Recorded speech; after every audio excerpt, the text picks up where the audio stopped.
So we're on our way to the opening of John Buckley's, and we had to stop for a quick bite because these starving artists were starving. And who should we run into but a food icon in Australia, Miss Naji. Miss Naji, tell us, when does food become art? When does food become art? Yeah. Gosh. When you're cooking? It's easier if you ask, when does art become food? Do you turn your food into works of art? Well, I don't know that it's works of art, but it's a creative process for sure. It's not just, you know, a daily grind. It's not a, you know, a chore. So in that way, my food is art because without trying to sound wanky, it appeals to a demographic that are very conscious of what they eat, and they tend to be artists or creative people. And running a business, actually, you know what, is you have to be quite creative.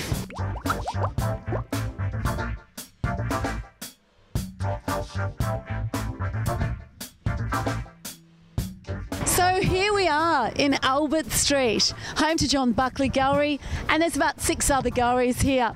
Come on guys, you ready? Yeah. Yeah, let's do it.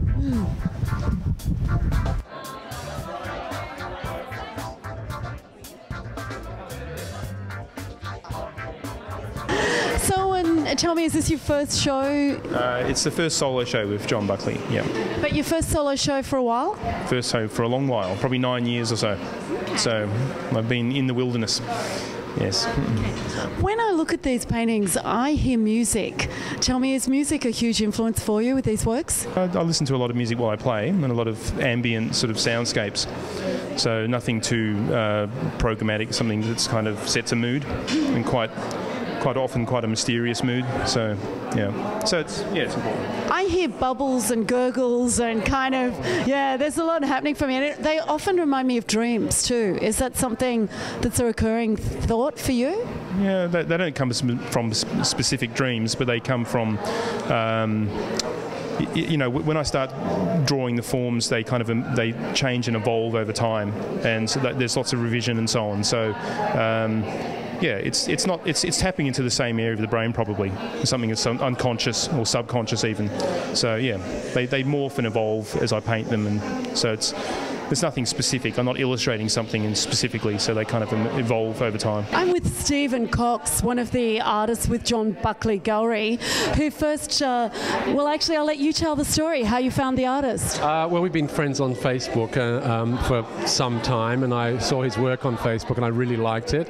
And then John asked whether I had somebody in mind to be in a curated show, and I naturally thought of Selwyn because I thought his paintings were just fantastic, and I really appreciated them, and I thought it was a chance for him to have an outing with these pictures because he hadn't really shown them to any large degree in the past. So I thought it was a great opportunity for him, and he did participate in that show, and it was very successful financially and critically, and so now this is the next level for Selwyn. For me, there's a real love of biology and plant life that comes through in these works.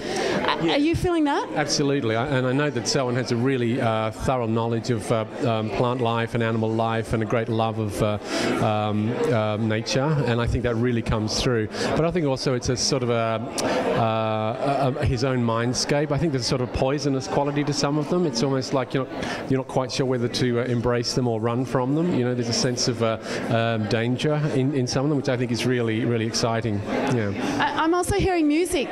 When I look at these, I feel music. I see gurgling, bubbles. Yeah. I feel air exploding. Are you feeling that? Absolutely. Popping of mud pools, and yeah, absolutely. I think they're very evocative of a whole range of things, and whether they're on Earth or on another planet is unclear. But there's certainly the sense of movement or exploding or gas coming out or those sorts of things. Yeah, absolutely. Stephen, you're a good friend. Thank you. I've managed to corner Nora Sundberg, one of my favourite Melbourne artists, who shows with Jenny Port Gallery across the road. Nora, what do you think of the work here today? Oh, I think it's lovely. The little special little biomorphic life forms, is that what you're interested in hearing about? Yeah, well, Well, I think Selwyn's approach to the world really is seen through the eyes of the almost dawn of creation landscape, or the centre of the earth. It's imagined. It's an oniric landscape, a dream landscape. It's it's supposed to be a primal landscape. So it could be set in the future or distant past, a primordial landscape basically. So it's the life forms and the biomorphs that I create are basically things that well up out of the landscape, out of a primordial soup, an early stage of life. So it's like things are evolving and nothing's settled yet. So they're not finalised, or there's no victors in my paintings. They're kind of always changing and evolving. Now, someone told me that you were discovered by another artist on Facebook. Is that right? Facebook? What's that? Steve Cox was one of the co-curators of a show that was here, a group show called Deepening the Game, and Steve discovered me on Facebook. I knew Steve years ago. He taught me at the Victorian College of the Arts. So we just reconnected, and he liked the work, and so he chose me. So one thing led to another. Yep. Fantastic. Yeah. Well, I'm seeing quite a few red dots, so you must be thrilled. Okay, no, that's good. Always good. Yep. Enjoy. Have a great show. Thanks. I'm with John Buckley, who owns and is the managing director of the gallery we're in.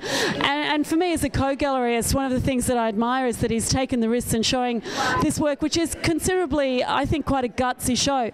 Is it a gutsy show for you? You're allowed to drink. You're over 18, I'm assuming. Look, it is a gutsy show. It represents that part of our program, which is about, I'm an aging entrepreneur now, and I tend to represent artists of my generation, people I was in art school with.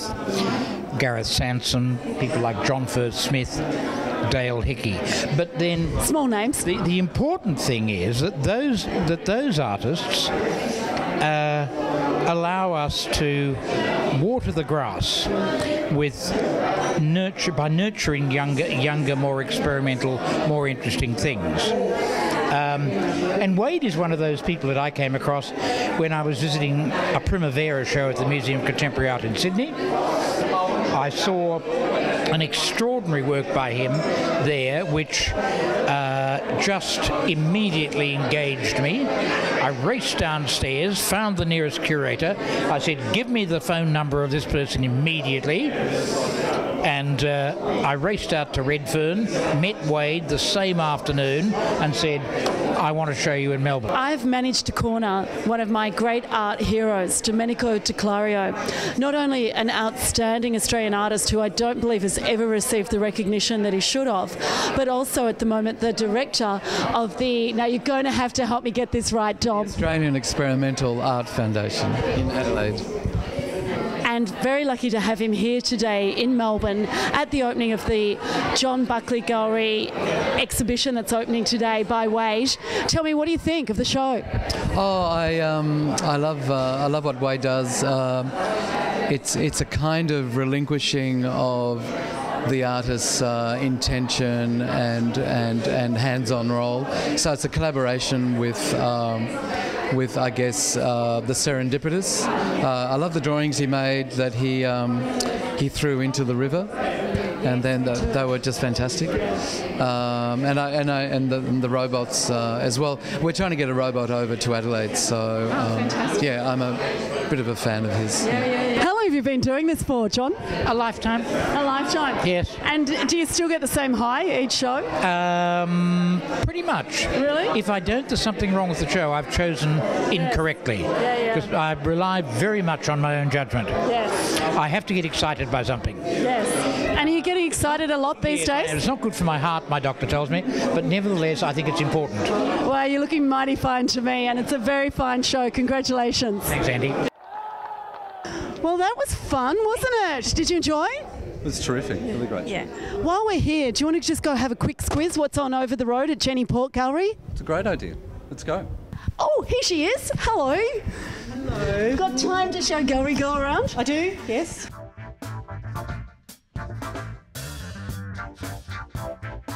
Do you think this is our culture, Nick?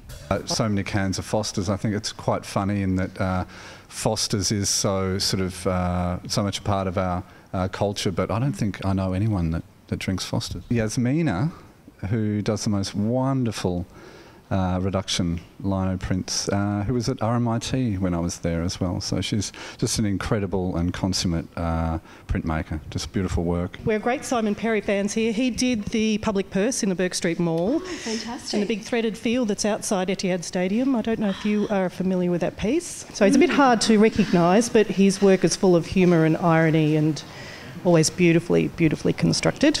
Well, this is a great show and a great taste of what you can get at Jenny Port Gallery. It deserves to have lots of luck and lots of sales. Good luck to you. Thanks, Andy. So we have kissed a lot of people, schmooched a lot of cheeks. I've met a lot of artists, a lot of gallerists, and seen a fair bit of art up and down Albert Street. But what's the wash-up? What did we really think of this opening today at John Buckley?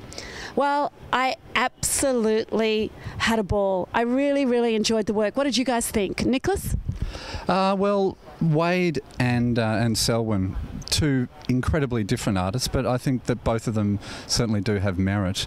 Starting with Wade, I think I've always been fascinated by this sort of, 19th century automaton idea of these sort of almost pre-technological creatures that are made and sort of part of circuses and all these sorts of carnivals, and I'm really, really into that sort of thing. And I think that there was something really interesting with the way that the whole thing was put together with the four separate, the big dresses. They sort of reminded me a little bit of Anselm Kiefer's work or Rebecca Horn's work, and I think the way they were spinning around, they were almost like whirling dervishes, spinning and spinning and making these strange sort of odd techno squawks and sort of gurgle noises, which was really fascinating. And I think Selwyn's painting, I actually really, really enjoyed his work. I've always, I guess, been a big fan of surrealist artists like Yves Tanguy and Max Ernst and these sorts of artists that were dealing with almost like a post-apocalyptic sort of landscape. And I think that that Selwyn's really addressed a lot of those issues. And I think that he's got a really a particular style of brushwork which I really like, and really interesting choice of colours. And I think he produced some really lovely paintings. Wade's work was dreamy, and it was mystical, and it was very metropolis, but almost pornographic Victorian as well, which I found it was experimental, and I appreciated that. But it took courage, I think. Thank you, Emma. You are as beautiful as you are gracious, as you are talented. Thank you for joining me. Nicholas Jones, as learned as he is a great sculptor, thank you for your opinions today. For me, the pick was Wade, up and down the street, without doubt. The way that Wade presented that show, the finish, the thought, there was nothing unresolved in that show. Certainly an artist I'll be watching. So that's it for Gallery Girl for this week. We'll see you next week when we go and visit another gallery opening. Bye. I've come down to McClelland Gallery and Sculpture Park today because I want to check out the McClelland Sculpture Survey. There's 34 sculptures in the McClelland Sculpture Survey 2010 by an array of contemporary Australian artists. Who do you think's going to win? Come on with me and we'll find out.